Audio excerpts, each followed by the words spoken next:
Assalamualaikum warahmatullahi wabarakatuh. Alhamdulillahi rabbil alamin.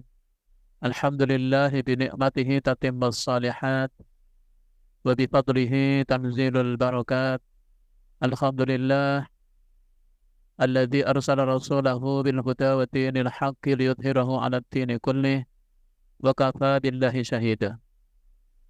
Asyhadu an la ilaha illallah wahdahu la syarika lah wa asyhadu anna Muhammadan 'abduhu wa rasuluh la nabiyya ba'dah. Allahumma salli wa sallim wa barik ala sayyidina Muhammad wa ala alihi wa sahbihi ajma'in. Amma ba'du. Allahumma arhamna bil Qur'an waj'alhu lana imama wa nura wa huda wa rahmah. Kita panjatkan puji syukur kehadirat Allah Subhanahu wa taala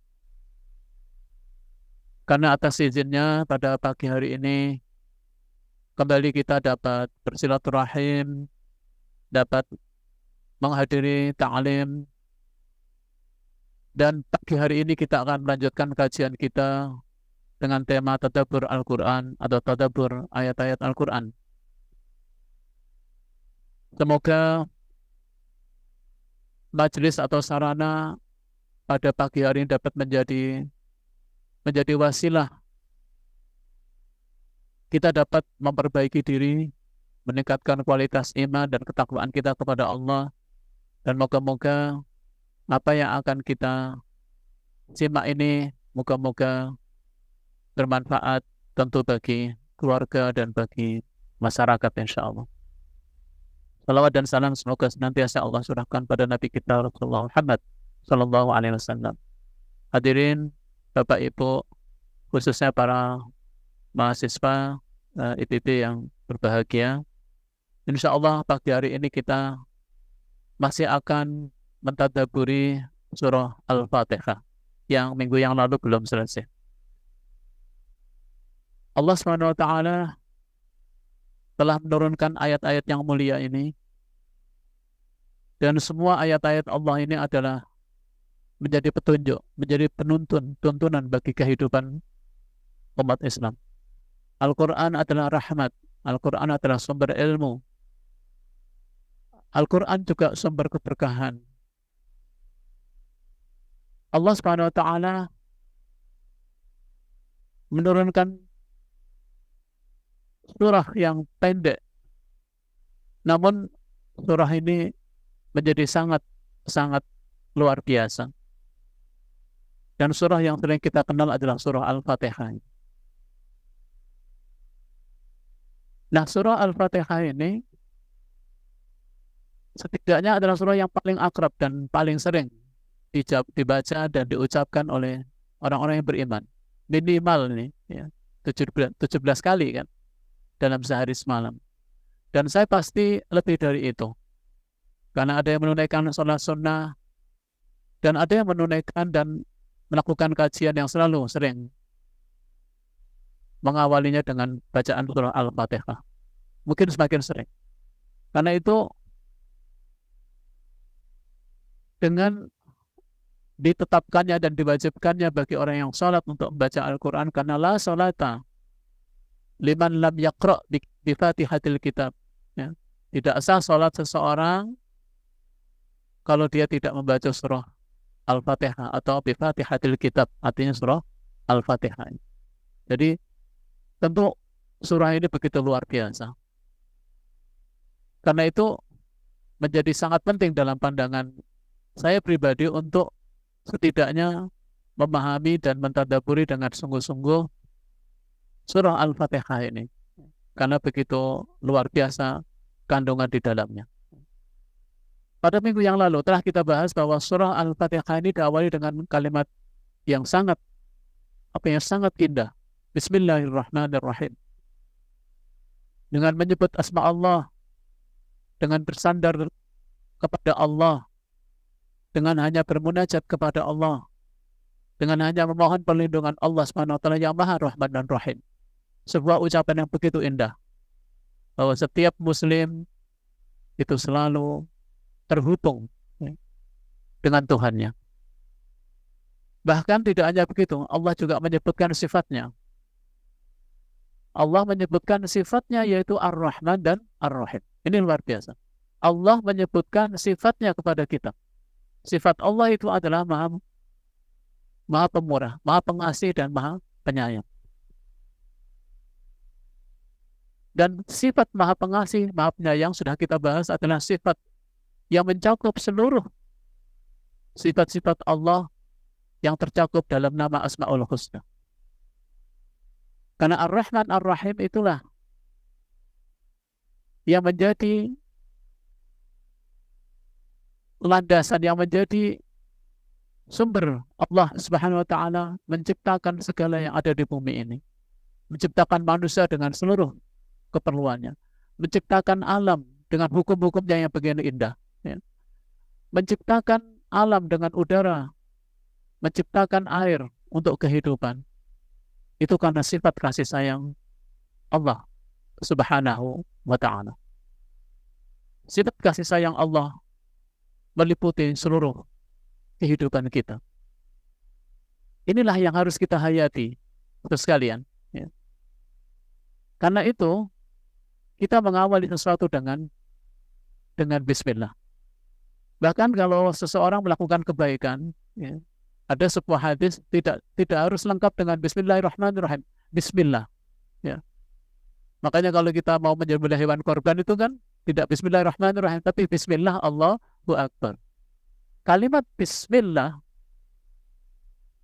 itu sebagian ada seorang pengarang kitab, ya, Al-Quran disarikan di dalam surat Al-Fatihah, dan Al-Fatihah disarikan di dalam kalimat Bismillah, dan Bismillah disarikan dengan kalimat Bismillahirrahmanirrahim, dan Bismillahirrahmanirrahim disarikan di kalimat Bismillah. Ketika seseorang mengucapkan nama Allah, rasanya berdesir di dalam diri seseorang itu perlindungannya, rahmatnya, kemudian pengawasannya, kemudian pertolongannya, kemudian keberkahannya selalu mengiringi. Betapa indahnya ucapan Bismillah itu.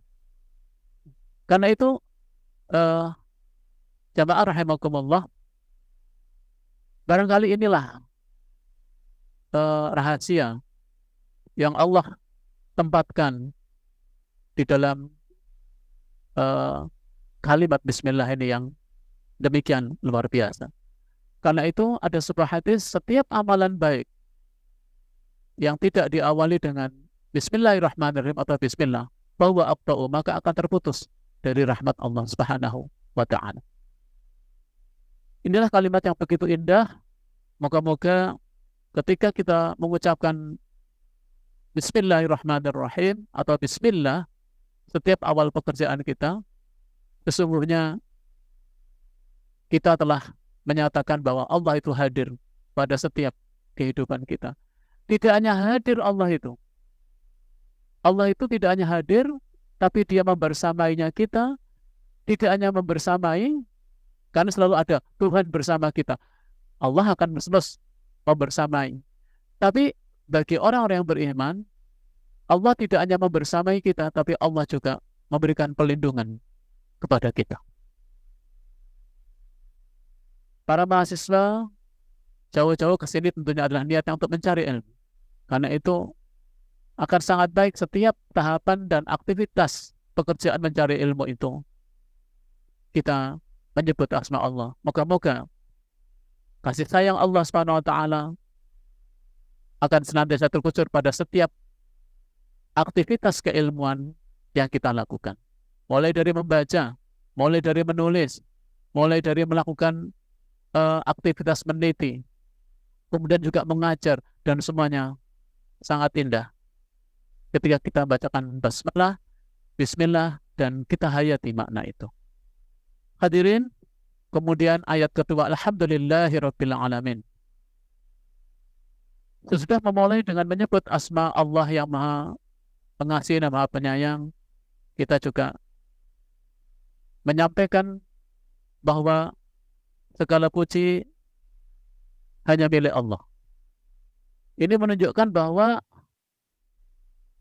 dalam setiap diri orang yang beriman, ya, itu ada satu perasaan yang mendalam bahwa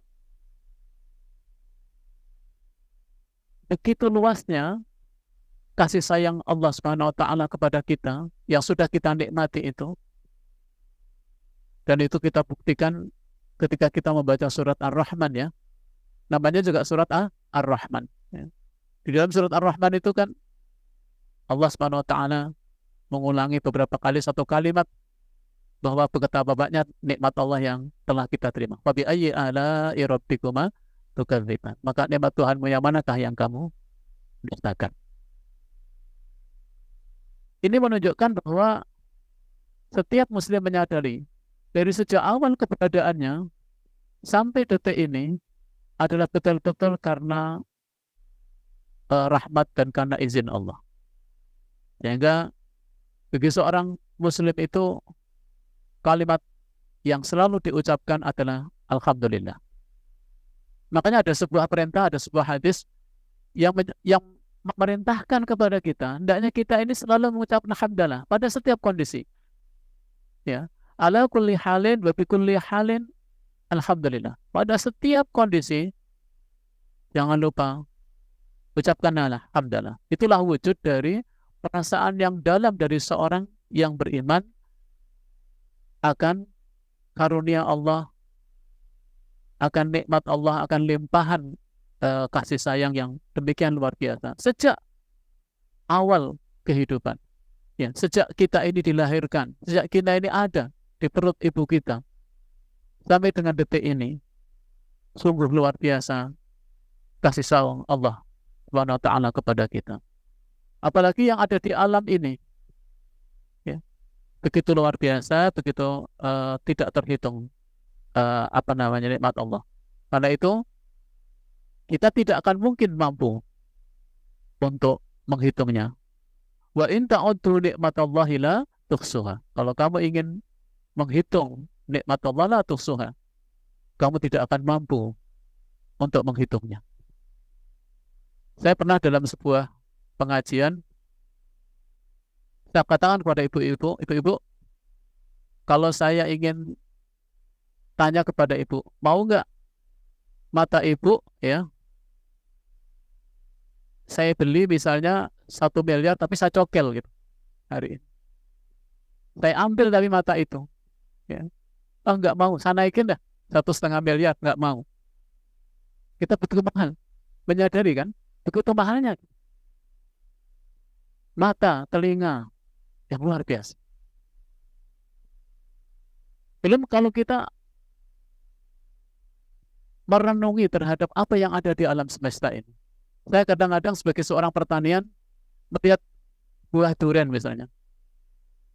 Sayangnya Allah itu kepada kita sampai untuk melindungi buah durian itu Allah menciptakan kulit yang begitu yang begitu berduri dan tebal supaya apa? Supaya durian itu bisa dinikmati oleh manusia.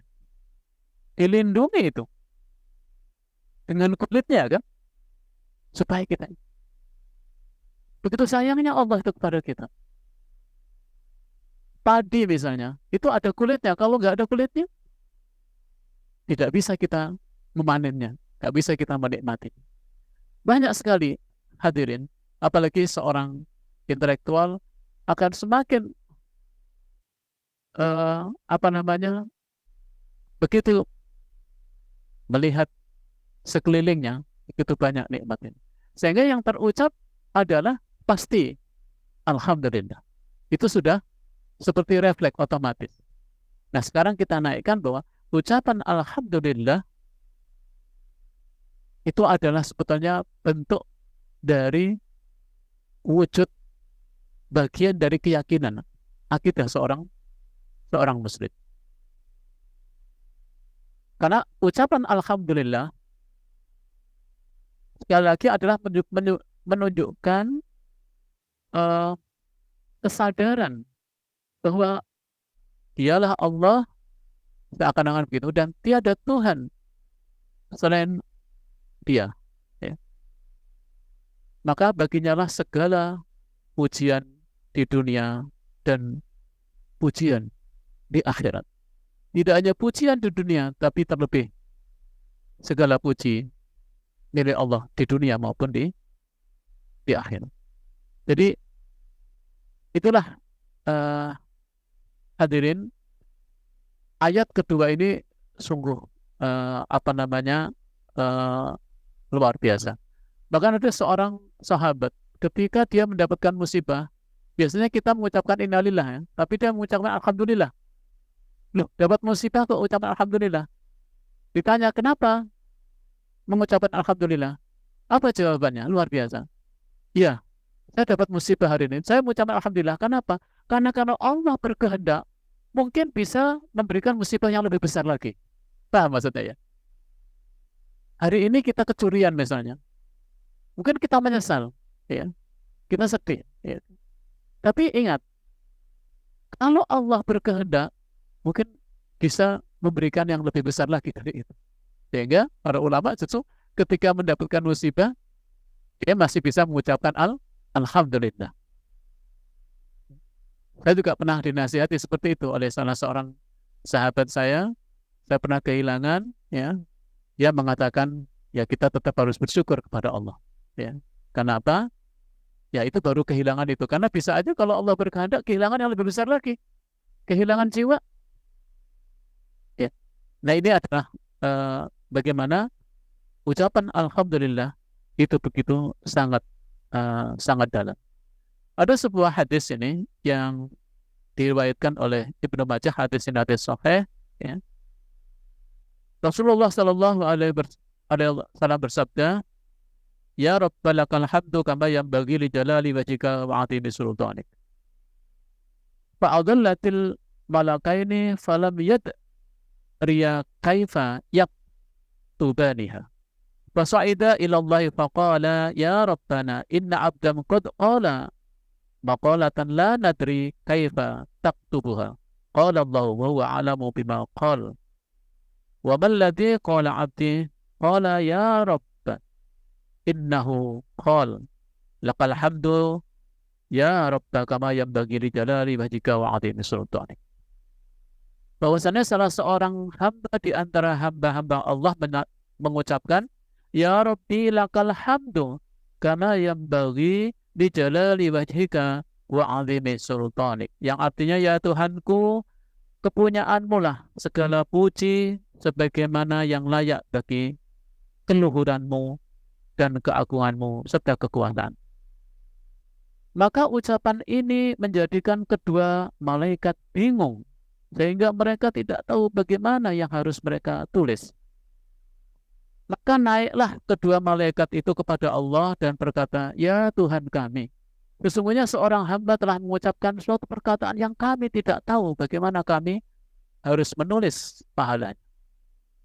Allah bertanya, padahal dia maha mengetahui apa yang diucapkan oleh hambanya, apa yang diucapkan oleh hambaku.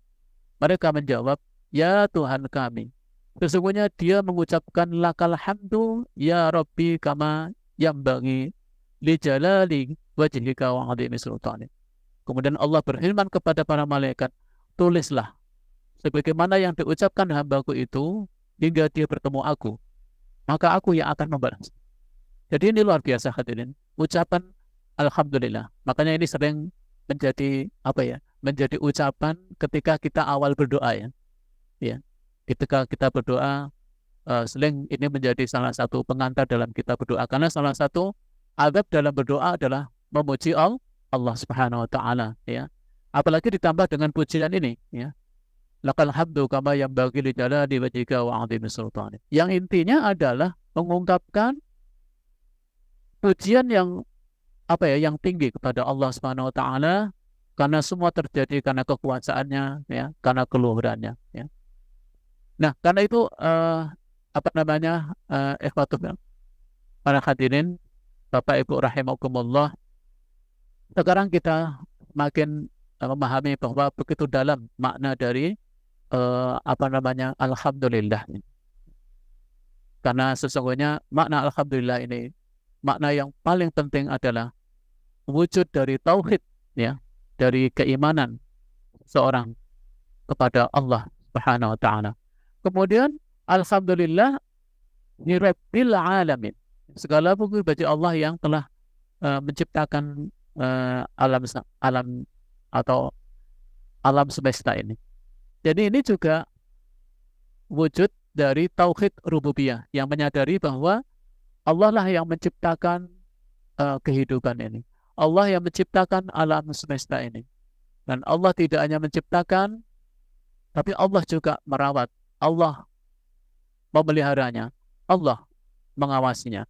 Seluruh yang ada di alam semesta ini. Karena itu, bagi orang-orang yang beriman, sesungguhnya ucapan Alhamdulillah, selain satu ucapan yang paling, atau salah satu ucapan yang paling disenangi oleh Allah Subhanahu wa Ta'ala, bahkan pahalanya begitu besar, sehingga Rasulullah Shallallahu Alaihi Wasallam sangat menganjurkan kepada kita untuk memperbanyak ucapan hamdalah ini. Selain juga ucapan tasbih, kemudian ucapan takbir, ya, maupun juga ucapan istighfar, ya. Nah, jadi demikian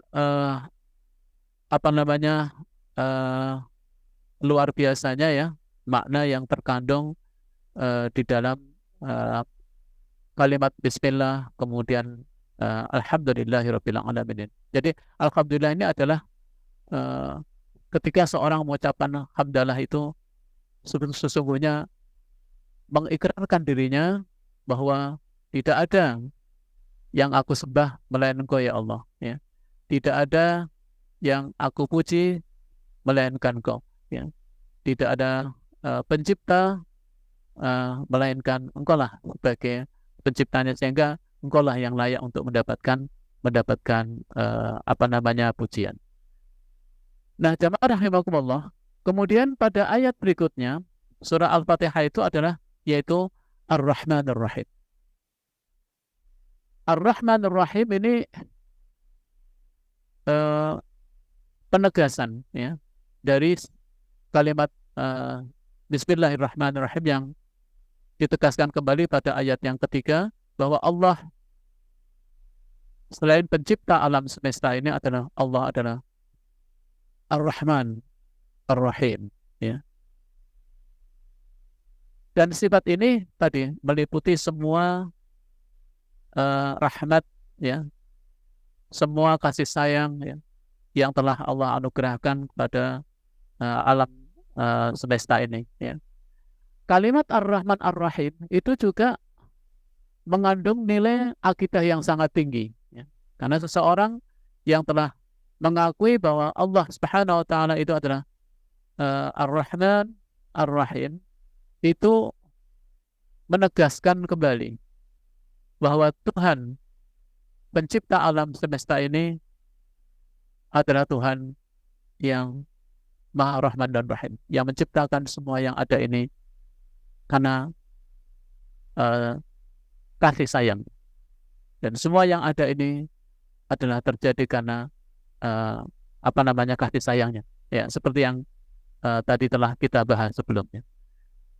Ada sebagian ulama mungkin mengatakan bahwa Ar-Rahman Ar-Rahim ini diulang karena memang sifat kalimat Bismillahirrahmanirrahim itu juga sebagian besar ulama berpendapat bahwa karena Bismillah ini mengawali setiap surah, sehingga kalimat Bismillahirrahmanirrahim dianggap berdiri sendiri sebagai satu ayat, ya. Tapi sebagian besar ulama menganggap bahwa kalimat Bismillahirrahmanirrahim adalah bagian dari surah Al-Fatihah.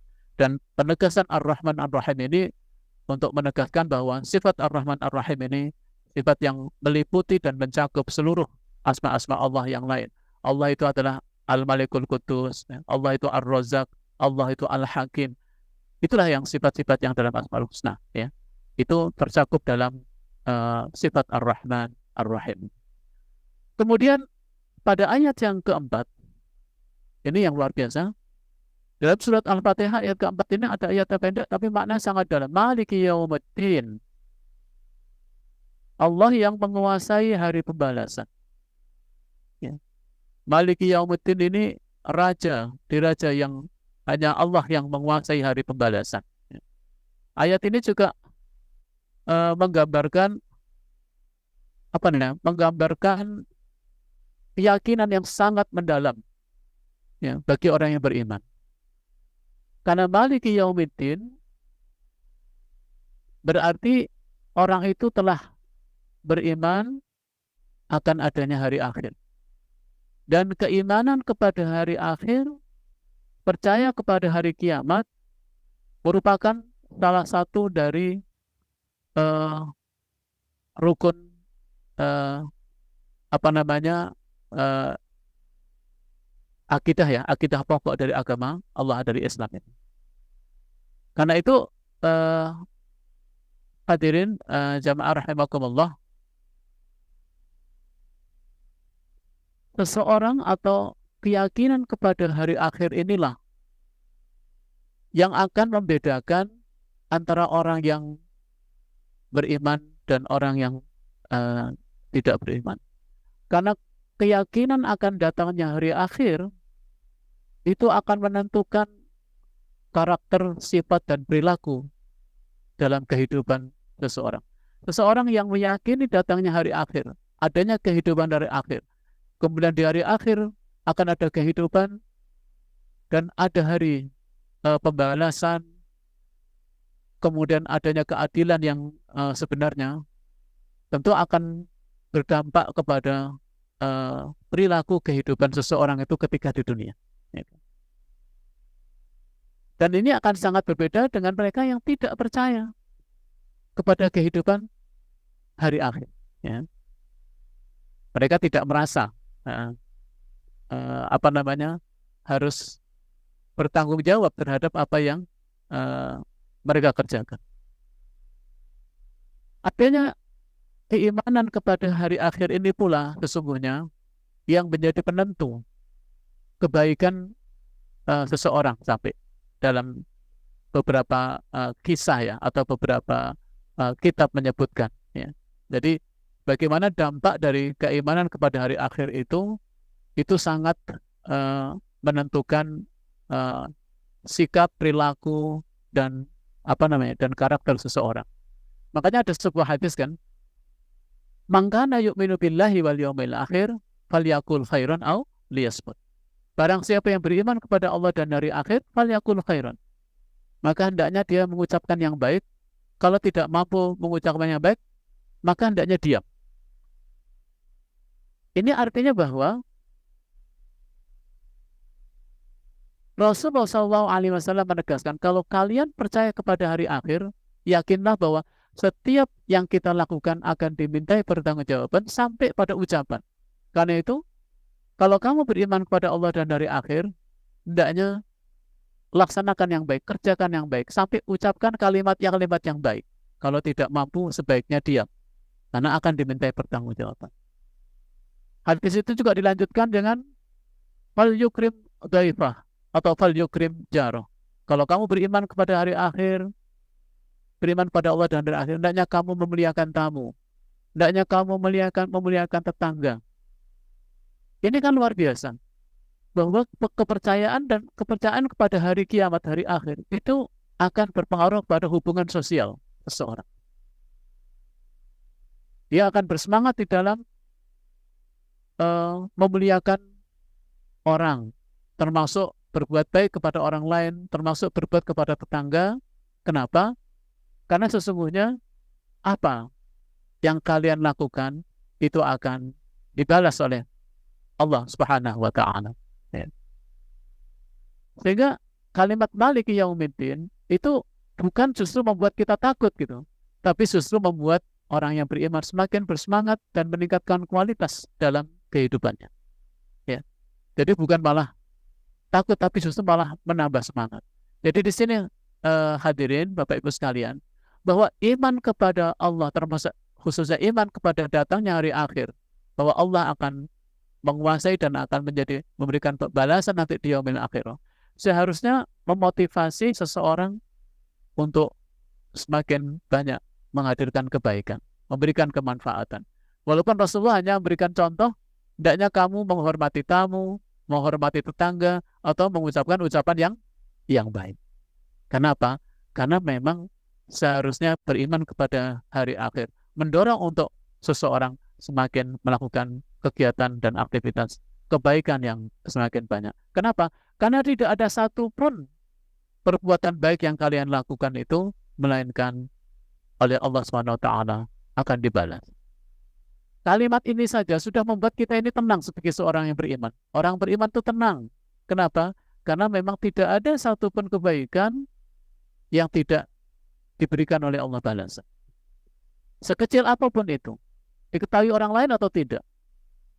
Kenapa? Karena orang yang beriman yakin akan datangnya atau akan adanya hari kiamat ini. Sebaliknya, ya, keyakinan kepada datangnya hari kiamat, kehidupan hari akhir ini, itu yang menjadikan para salafus saleh, kemudian para sahabat, ya, itu demikian gigih, begitu semangat di dalam melakukan amal-amal saleh. Itu karena keimanan yang begitu mendalam akan datangnya hari akhir. Sehingga kalimat Maliki Yaumiddin ini juga mengandung makna agar orientasi kehidupan orang-orang yang beriman itu harus berorientasi kepada kehidupan akhirat. Ya. Orientasinya itu kepada akhirat, bukan orientasinya kepada dunia semata. Bukan orientasi sesaat. Bukan orientasi kepada materi. Tapi orientasinya jauh, yaitu kepada yaumil akhir. Ini penting harus dipahami. Ya kan? Dan ini nanti yang akan membedakan. Ketika orang orientasi hidupnya itu sesaat, dunia, apalagi sampai materi, sampai kepangkatan saja, sampai titel, sampai ini, itu dia bekerja akan terlihat tidak penuh, hanya setengah. Dan akan berbeda kualitas pekerjaannya bagi mereka yang meyakini dan orientasi kehidupannya jauh, yaitu yaumil akhir. Ya. Dia akan memperbaiki dan selalu meningkatkan dari hari ke hari dari amal-amal solehnya. Karena itu, kalau kita lihat di beberapa ayat Al-Quran, keyakinan kepada hari akhir ini menjadi kunci, ya, keimanan, dan sekaligus menjadi kunci seseorang itu tidak beriman kepada Allah. Kebanyakan orang-orang yang tidak beriman kepada Allah itu adalah karena paling sulit untuk meyakini adanya kehidupan akhir. Karena memang belum ada pengalaman. Nggak ada yang menceritakan tentang bagaimana kehidupan akhir itu. Karena itu beritanya memang dari Allah, ini termasuk urusan yang gaib, ya. Dan tentu bagi orang yang beriman, karena itu berita dari Allah, berita yang benar dari Allah SWT, kita meyakini karena keimanan, tetapi bagi orang yang beriman akan sulit. Jadi yang paling sulit bagi orang kafir atau orang-orang yang tidak beriman kepada Allah itu adalah ketika harus mengimani hari akhir, karena tidak terbayang.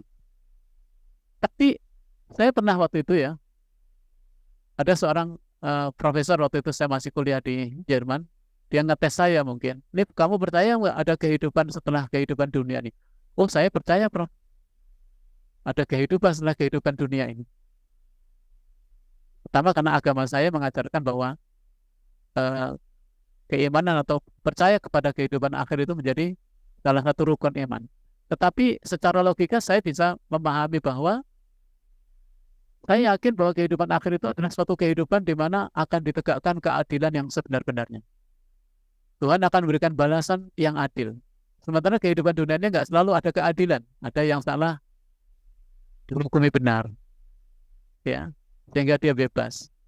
Tapi banyak sekali ada yang benar dihukumi salah. Saya pernah baca satu berita, ada orang yang dibebaskan dari penjara setelah dikaji bahwa orang itu sebetulnya nggak salah, benar. Tapi setelah mendekam di penjara sekian lama, ya, masih mending dia selamat. Ya. Tapi banyak kan yang begitu itu, ya. Nah, ya, profesor saya bila mengatakan, ya, bisa apa ya, logis ya, common sense gitu ya, bisa dipahami, ya. Tapi kata dia begini, ya, ini karena nggak beriman, ya, saya nggak mau mikirin yang begitu, terlalu berat, nggak bisa, nggak nyampe, oh kak, akal saya. Iya, jadi nggak nyampe dia bilang, nggak mau mikirin begitu, terlalu berat itu mikirin adanya kehidupan akhir. Jadi ini sekalian, makanya Masya Allah bersyukur kepada Allah SWT, ya, keyakinan akan hari akhir itu memang luar biasa terhadap diri seseorang yang meyakininya apabila kita merenungi, ya, bahwa kalimat Maliki Yaumiddin itulah kalimat yang pendek yang mampu membedakan, ya, antara orang yang beriman kepada hari akhir dengan tidak, dan itu akan berpengaruh pada perilaku kehidupan seseorang di dunia. Pasti depan. Kemudian kita lanjutkan, ya. Kemudian ayat 5 dari surah Al-Fatihah itu adalah iyyaka na'budu wa iyyaka nasta'in. Masya Allah, ini satu kalimat yang luar biasa. Ketika kita mengatakan iyyaka na'budu, hanya saja kepada Engkau ya Allah kami menyembah, dan hanya kepadamu ya Allah kami memohon pertolongan. Ini adalah puncak kalimat bagi seorang hamba yang beriman kepada Allah. Boleh dikatakan ini kalimat puncak kepada Allah. Setelah kita meyakini bahwa semua terjadi karena Allah, yang ada di alam dari awal sampai akhir ini adalah semata-mata karena sifat Rahman dan Rahim Allah. Kita meyakini bahwa segala puji hanya milik Allah Subhanahu wa Ta'ala. Kemudian kita juga meyakini bahwa Allah Subhanahu wa Ta'ala akan membangkitkan kehidupan ini dan akan ada kehidupan hari akhir, dan pada hari akhir itulah hanya Allah SWT yang berkuasa. Maka yang muncul dari seorang yang beriman kepada Allah SWT hanya satu kalimat yang indah yang diucapkan, iyyaka na'budu wa iyyaka nasta'in. Adalah pengakuan bahwa hanya Engkau ya Allah Tuhan yang aku sembah. Hanya kepadamu ya Allah aku menyembah, ya. Tidak menyembah yang lain, ya. Ini adalah puncak akidah. Bahkan dilanjutkan ayat itu dengan wa iyyaka nasta'in. Jadi kalau baca harus benar ini, ya. Iyyaka na'budu wa iyyaka nasta'in. Kalau seseorang sudah bisa mengucapkan seperti ini dan kita ucapkan itu setiap saat, ini adalah kalimat yang mendeklar, ya, yang memproklamasikan bahwa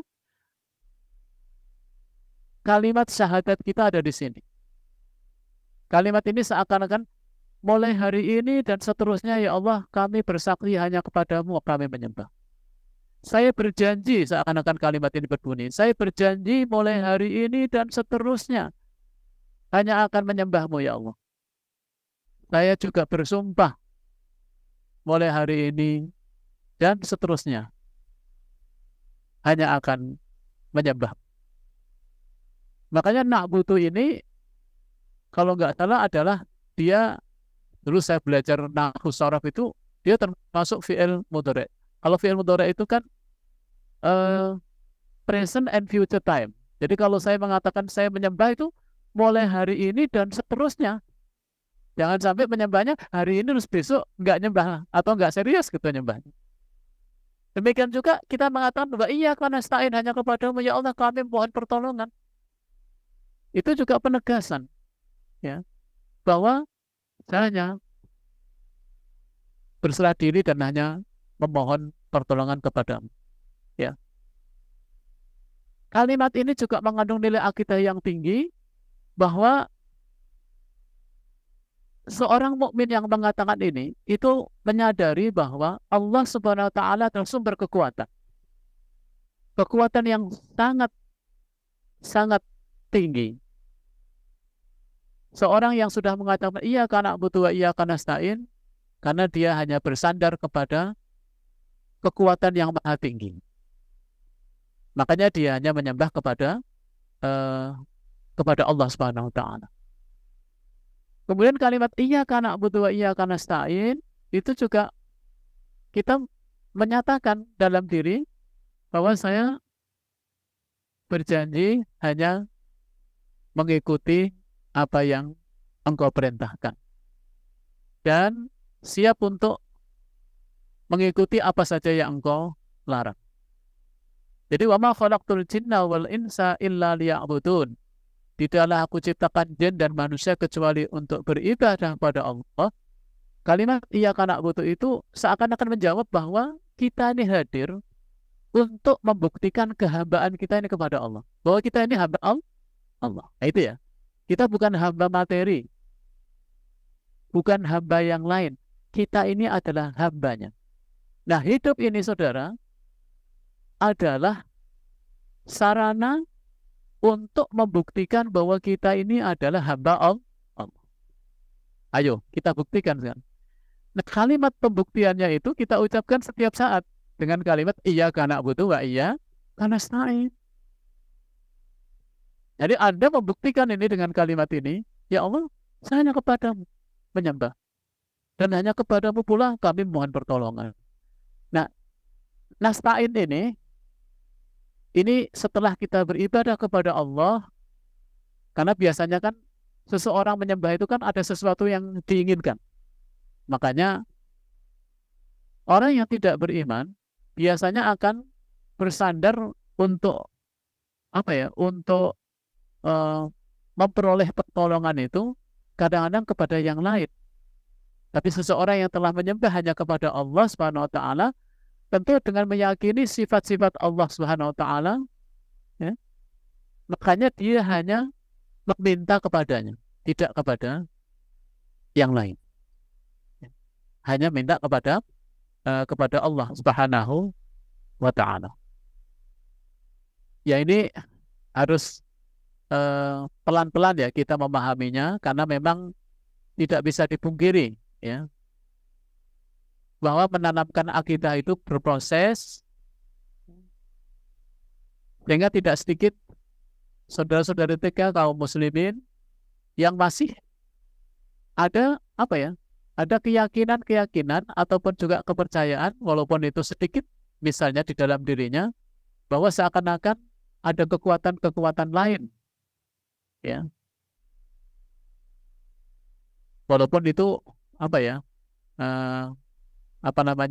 mungkin tidak disadarinya ya, keyakinan akan kepercayaan kepada suatu barang, kepercayaan kepada satu hari, kepercayaan pada ramalan-ramalan tertentu, padahal sudah mengatakan iyyaka na'budu wa iyyaka nasta'in ya. Ya, moga-moga ucapan kalimat iyyaka na'budu wa iyyaka nasta'in ini menyandarkan pada kekuatan dan puncak akidah seorang seorang muslim, seorang mukmin, bahwa Allah telah memperkenalkan dirinya dengan sifat-sifatnya, Allah telah memperkenalkan kekuasaannya, Allah juga telah memperkenalkan kepada kita kasih sayangnya itu, kemudian kita buktikan dengan bersungguh-sungguh menyembah hanya kepada Allah Subhanahu wa taala, mengikuti aturannya semaksimal mungkin, karena memang hanya bersandar kepada yang maha kuat kita akan kuat ya. Kita kuat kalau kita bersandar kepada yang maha kuat, tapi kita lemah ketika kita bersandar kepada yang bukan kuat ya, yang lemah ya.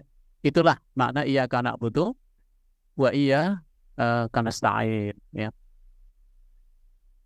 Nah, kenapa kita harus selalu bersandar kepada Allah Subhanahu wa taala?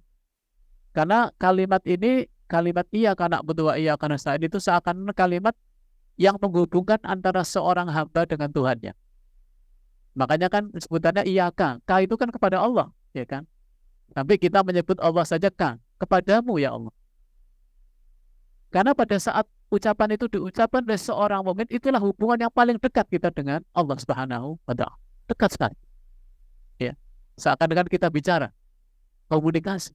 Iyyaka na'budu wa iyyaka nasta'in. Begitu dekatnya. Ya. Nah, karena pertolongan Allah itulah sehingga semuanya terasa dekat oleh kita. Kemudian dilanjutkan dengan ayat berikutnya, ihdinas siratal mustaqim siratal ladzina an'amta 'alaihim ghairil maghdubi 'alaihim waladdallin. Insyaallah ini juga sangat bernas kalimat yang terakhir. Moga-moga kita bisa mentadabburi secara pelan-pelan, dan karena waktu ya, mungkin kita akan melanjutkan pada ayat 6 dan ayat 7 ini pada minggu depan insyaallah. Moga-moga Allah berikan kita kesehatan dan keistiqomahan untuk bisa terus dapat mentadabburi ayat-ayat Allah Subhanahu wa taala ini. Demikian untuk hari ini. Semoga ada manfaatnya. Saya kembalikan kepada pembawa acara ya. Masya Allah. Baik, terima kasih banyak Ustadz atas penyampaian materinya. Alhamdulillahirrabbilalamin. Marilah kita selalu bersyukur teman-teman ya, karena alhamdulillah sudah dengarkan bersama dan simak bersama bahwa banyak sekali ilmu yang telah kita dapat nih teman-teman. Masya Allah. Semoga kita bisa mengamalkan dalam kehidupan sehari-hari ya. Baik, di sini jika ada yang ingin bertanya, dipersilahkan kepada seluruh jemaah yang ada di ruang utama Masjid Al-Hurriyah ataupun yang ada di dalam ruang Zoom, boleh dipersilahkan untuk bertanya. Kami buka 3 pertanyaan pertama.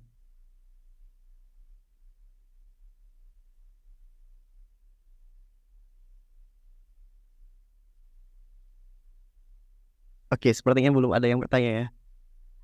Baik, kami masih tunggu pertanyaannya. Jika untuk di ruang Zoom, boleh dipersilakan untuk menyampaikan pertanyaannya lewat kolom chat ataupun langsung raise hand. Dan kepada seluruh jamaah yang ada di ruang utama Masjid Al-Hurriyah, dipersilakan untuk mengangkat tangan untuk bisa bertanya.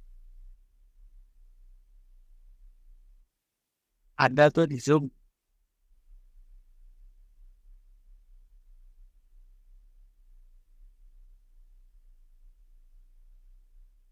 Ada pertanyaan dari Kak Ana Lutfiana. Boleh dipersilakan langsung menyampaikan pertanyaannya.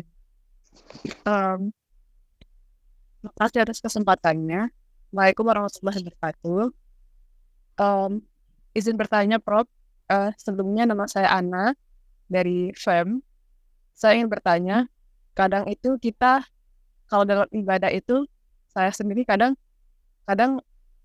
lagi semangat banget, kadang kayak turun gitu, Prof. Kadang kayak ya kayak ibadah ya sekadar mengerjakan kewajiban kayak gitu. Gimana sih caranya biar kita tetap istiqomah kayak gitu, biar semangatnya naik terus kayak gitu, sehingga kalau dalam ibadah itu kita ngerasa kita dekat banget sama Tuhan gitu, Prof. Terima kasih, Prof.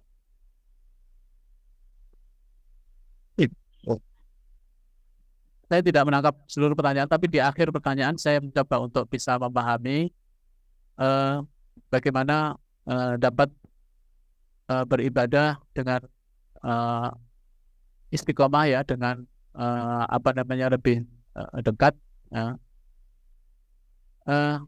Baik hadirin, kalau mengikut tuntunan dari Rasulullah dan juga para sahabat, memang hal yang penting untuk kita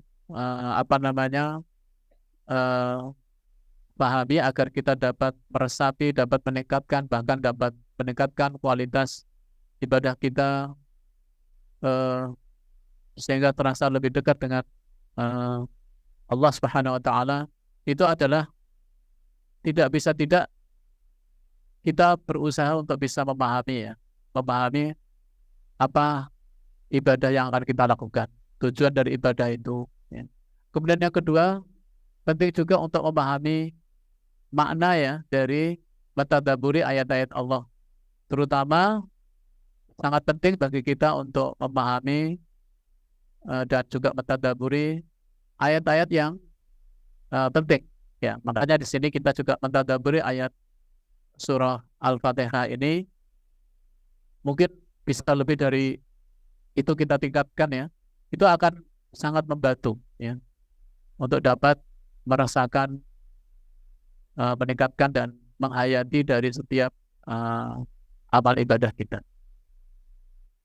Coba apa yang dapat berpengaruh besar pada seseorang dalam ibadah kepada Allah itu adalah dengan mengingat akan datangnya hari akhir, akan sifat keadilan Allah di yaumil akhir. Dengan kalimat maliki yaumiddin, ya, bahwa maliki yaumiddin itu menegaskan akan ada kehidupan dari akhir. Kemudian akan ada kehidupan dari akhir, akan ada pengadilan. Di saat itu yang berkuasa hanya Allah Subhanahu wa Ta'ala, Tuhan satu-satunya yang adil. Keyakinan ini kalau kita terus pupuk dan tumbuhkan, akan menjadikan bahwa orientasi kehidupan kita itu begitu kuat kepada kehidupan yaumil akhir. Ya. Ini sangat penting. Kemudian kita tidak boleh juga berhenti untuk terus berusaha memperbaiki setiap ibadah kita, karena memang kita merasakan ya bahwa beribadah kepada Allah itu sama dengan iman itu sendiri berfluktuasi. Kadang-kadang posisi sedang naik, ya, kadang-kadang turun. Dan ini yang harus kita sadari, bahwa kita berusaha untuk terus memelihara momentum itu. Jangan sampai turun yang terlalu jauh. Ya. Ketika turun kita segera menyadari. Ya. Nah, itu akan juga membantu untuk meningkatkan kualitas ibadah kita. Jadi yang paling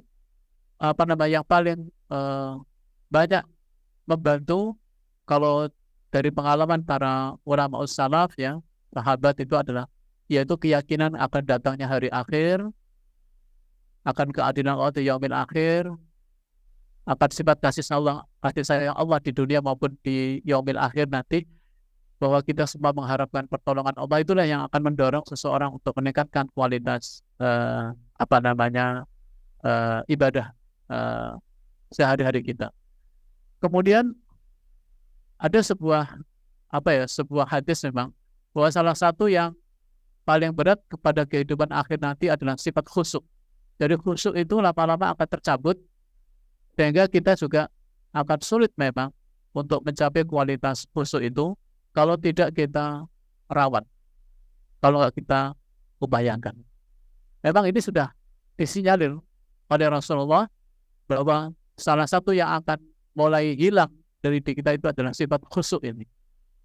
Padahal khusyu' itu menjadi unggulan. Mengapa ibadah para salafus saleh, terutama para nabi, itu adalah demikian sangat kuat dampaknya dalam kehidupan hidup, karena sudah nyampe kualitas khusyuk. Nah, ini dalam kesempatan ini bisa kita bahas, ya, insya Allah dalam pertemuan yang akan datang, karena ihdinas siratal mustaqim itu juga mengajarkan kepada kita, karena itu ada tunjukkan kepada kami jalan yang lurus. Itu jalannya siapa? Ya, jalan siapa? Yaitu jalannya para nabi, jalannya para salafus saleh, jalan orang-orang yang mati syahid, jalan orang-orang yang siddiqin. Nah, itu tuntunan bagi kita agar kita bisa mencapai kualitas ibadah yang terbaik. Kita minta petunjuk dan jalan kepada Allah, dan jalan itu sudah disediakan oleh Allah, yaitu jalannya para salafus saleh dan para nabi. Insya Allah moga-moga minggu depan bisa kita bahas. Ya, demikian ya Ukti, ya. Baik, terima kasih Ustaz atas jawabannya. Kepada Kak Ana mungkin sudah terjawab ya, insya Allah ya. Oke, ada satu pertanyaan lagi Ustaz dari Fahmi Ashrafi. Assalamualaikum Prof, izin bertanya. Ketika kita menghafal Quran, pastinya ada ayat yang lupa kalau tidak di murojaah. Bagaimana pendapat Prof akan hal tersebut? Apakah berdosa jika ada ayat yang lupa tetapi sudah berusaha di murojaah? Terima kasih. Ya,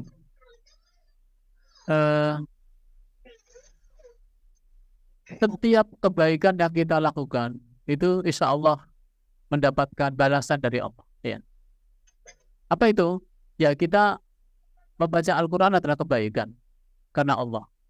Lalu kita menghafal sampai hafal adalah kebaikan, karena setiap apa yang dilakukan oleh seorang hamba yang ikhlas karena Allah itu dibalas oleh Allah SWT. Jadi yang penting adalah usaha kita, ya. Ketika kita sudah menghafal, kemudian tentu kita ingin hafalan kita itu terawat, maka kita rawat ya dengan semaksimal ya. Nah, usaha kita untuk merawat hafalan, usaha kita untuk menghafal, usaha kita untuk perbaiki bacaan, usaha kita untuk melakukan berbagai kebaikan itu dibalas oleh Allah Subhanahu wa taala. Jadi yang penting tentu kita senantiasa berusaha agar kita selalu melakukan amal-amal kebaikan dalam kehidupan. Ya. Karena setiap kebaikan akan dibalas oleh Allah. Allah tidak menyia-nyiakan orang-orang yang berbuat baik. Ya. Allah tidak akan pernah merugikan orang-orang yang pernah berbuat. Allah tidak pernah menzalimi hamba-Nya, sehingga setiap mereka yang berbuat kebaikan Allah balas. Jadi tetaplah bersemangat untuk terus yang menghafal terus menghafal, terus menjaganya. Moga-moga ini. Nah, nanti kemudian kita cari sebab. Kalau kita sulit misalnya untuk menghafalkannya, kita ingat pada nasihatnya Imam Syafi'i ya. Kadang-kadang sulit menghafal itu mungkin juga karena kita mungkin terbiasa atau banyak berbuat maksiat. Ya, itu juga hal yang membuat kita sulit untuk menghafalkan.